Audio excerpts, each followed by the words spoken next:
Hi class, I'm Dr. C, and I wanted to give you a little pep talk for studying autonomic pharmacology.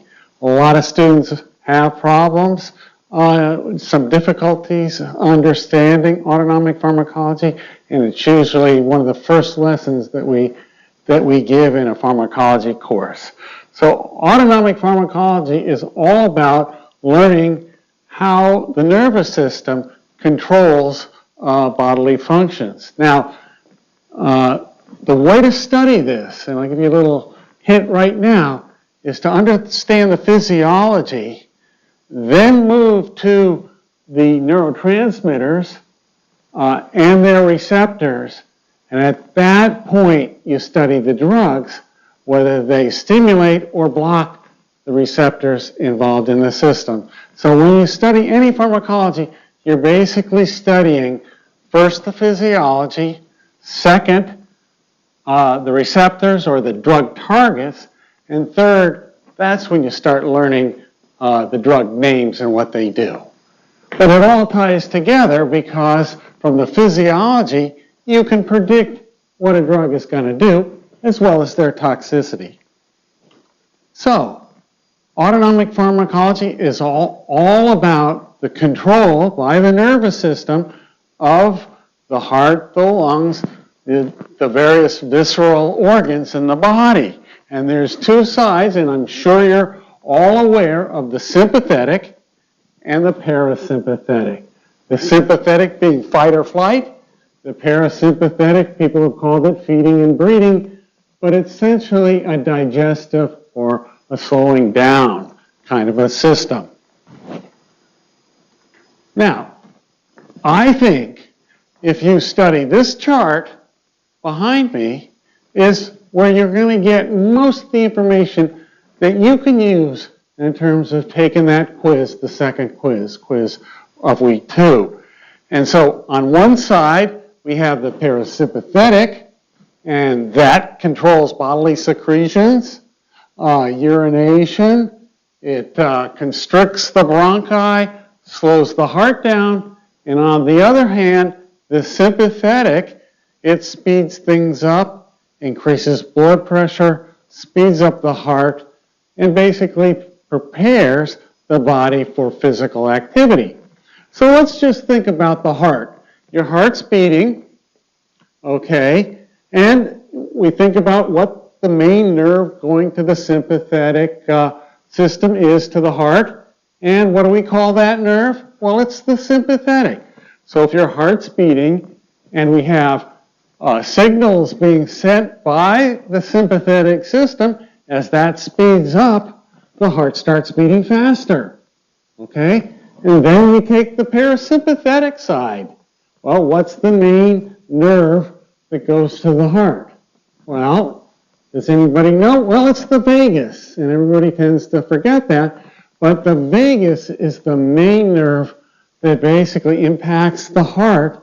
And what does it do? It slows the heart down. So if you have the heart beating and more sympathetic activity, it starts to slow down. So more parasympathetic, the slower the heart beats.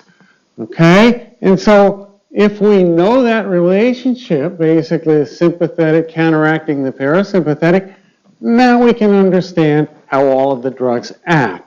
And let me quickly talk about the neurotransmitters, and then we'll get into all the drugs.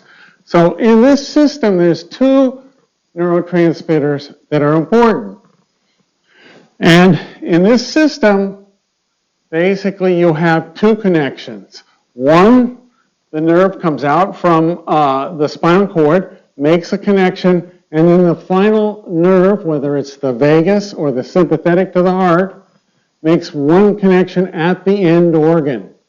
The transmitters at that end organ are the most important, and they are in the parasympathetic, acetylcholine, and in the sympathetic, the transmitter is norepinephrine.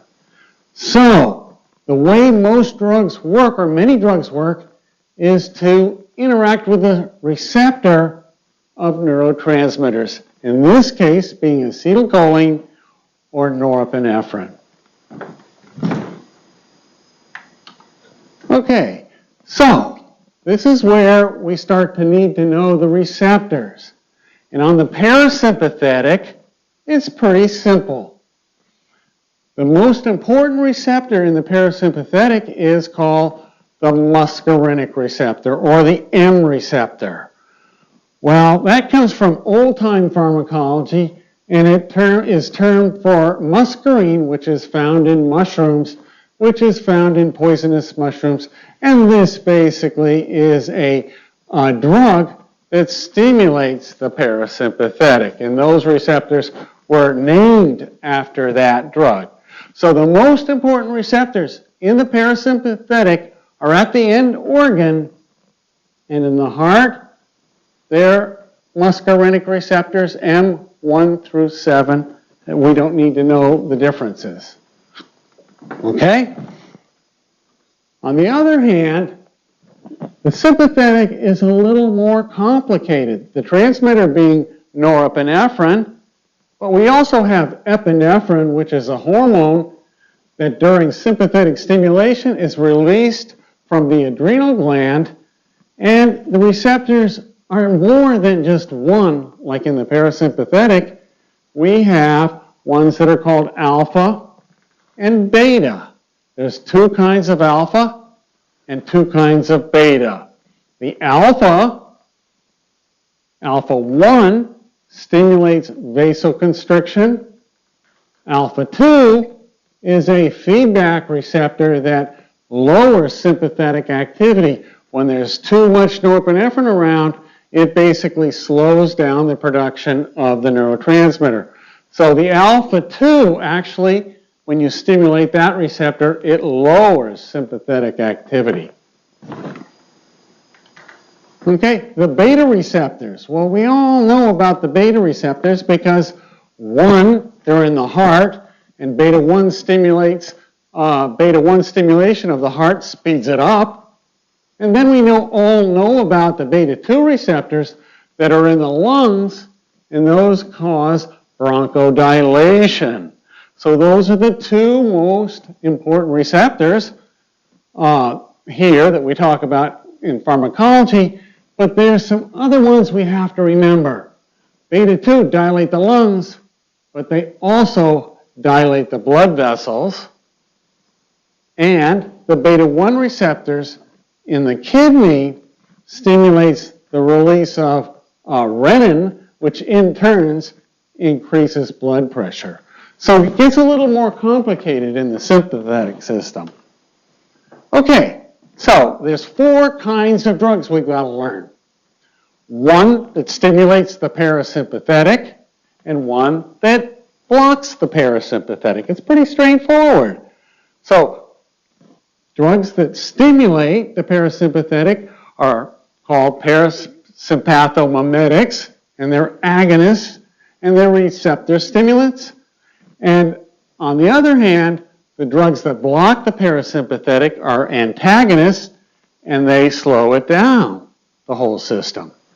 So we need to know what the effects of those drugs are, but if we know the physiology, it's easy to predict it.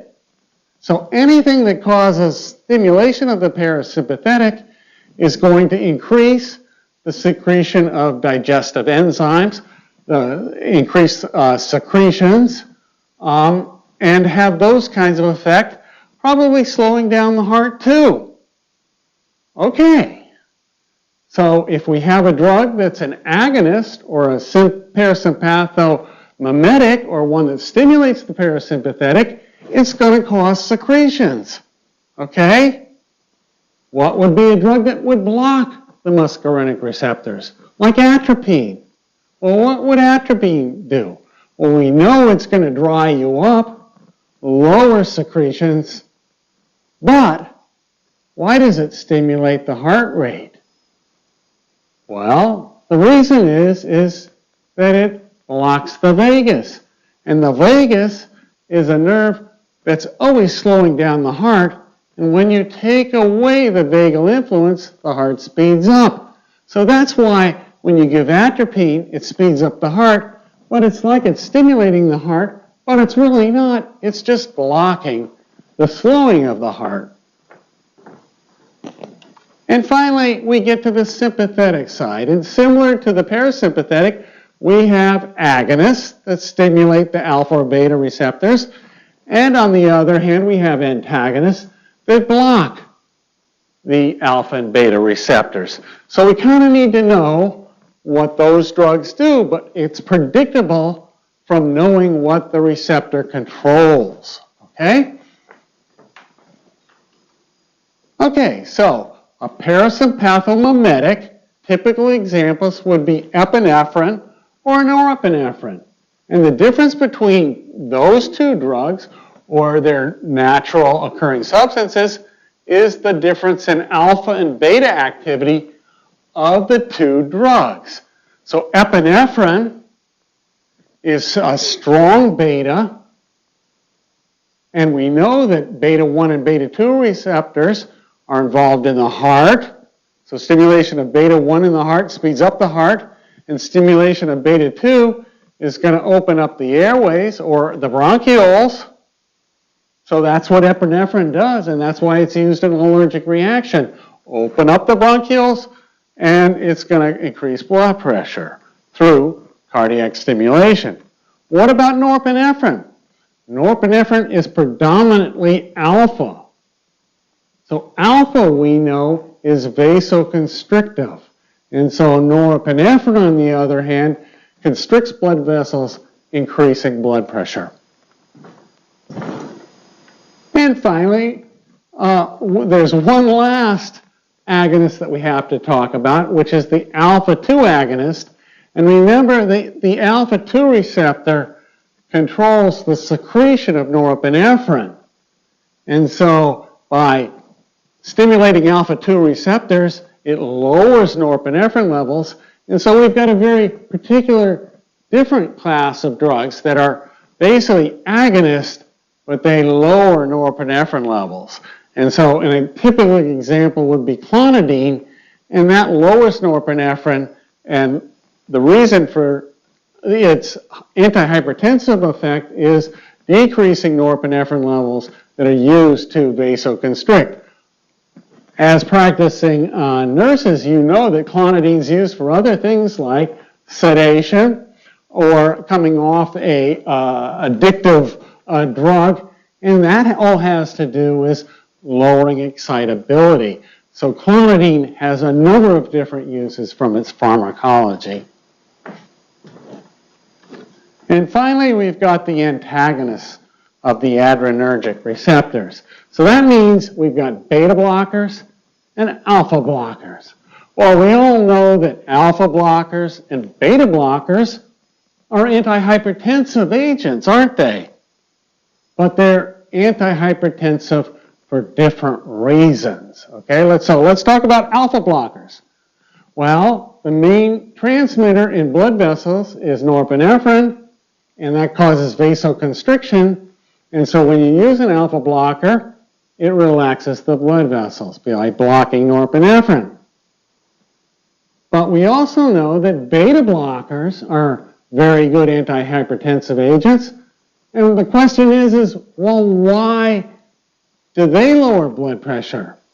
And the answer isn't as simple.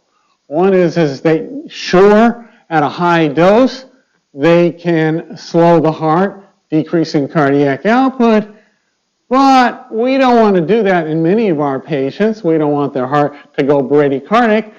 So there's got to be another reason, and that tends to be blocking the beta 1 receptors in the kidneys, lowering renin production, and thus, over time, lowering blood pressure.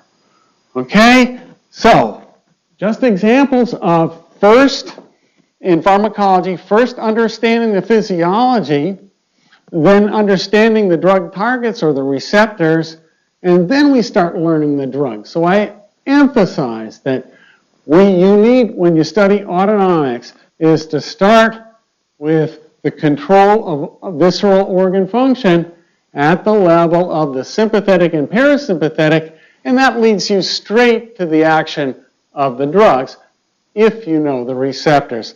So pharmacology is pretty straightforward. It just takes a little bit of putting together your knowledge with the receptors and the drugs and putting it all together. So happy studying. Nice to talk to you.